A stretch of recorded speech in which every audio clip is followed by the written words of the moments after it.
YSR Congress party plenary సమావేశాలకు ఆ party ఎన్నికల వ్యూహకర్త ప్రశాంత్ కిషోర్ హాజరయ్యారు. పార్టీ అధ్యక్షుడు వైఎస్ జగన్మోహన్ రెడ్డి ఆయన్ను పార్టీ శ్రేణులకు పరిచయం చేశారు.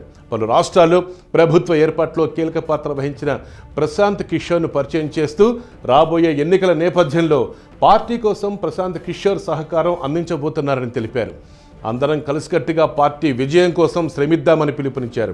2014 సార్వత్రిక ఎన్నికల్లో నరేంద్ర మోడీని ప్రధానమంత్రి పదవిలో కూర్చోబెట్టడంలో ప్రశాంత్ కిషోర్ క్రియాశీలక పాత్ర పోషించారని చెప్పుకొచ్చారు జగన్. అలాగే బీహార్లో నితీష్ కుమార్ సీఎం గద్దెనెక్కడానికి, ఆమ్ ఆద్మీ పార్టీ పంజాబ్లో విజయం సాధించి కెప్టెన్ అమరేంద్ర సింగ్ ముఖ్యమంత్రి కావటానికి కూడా ప్రశాంత్ కిషోర్ కృషి ఉందన్నారు. అయితే ఒక్క ఉత్తరప్రదేశ్లో మాత్రం ఎన్నికల ఫలితాలు అటు ఇటుగా అయ్యాయని, అయితే అందుకు కారణాలు కూడా అందరికీ తెలుసని వైఎస్ జగన్ అన్నారు.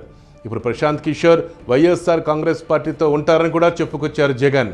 ప్రశాంత్ కిషోర్ను చూడటానికి, మాటలు కలపటానికి అటు ఎమ్మెల్యేలు, అభిమానులు, కార్యకర్తలు ఎంతో ఉత్సాహం చూపించారు. జగన్ ప్రశాంత్ కిషోర్ని పరిచయం చేయగానే సభికులు పెద్దపెట్టిన హర్షాతిరేకాలు వ్యక్తం చేశారు. మొత్తానికి ప్లీనరీలో Prashant Kishor centre of attraction అయ్యారు.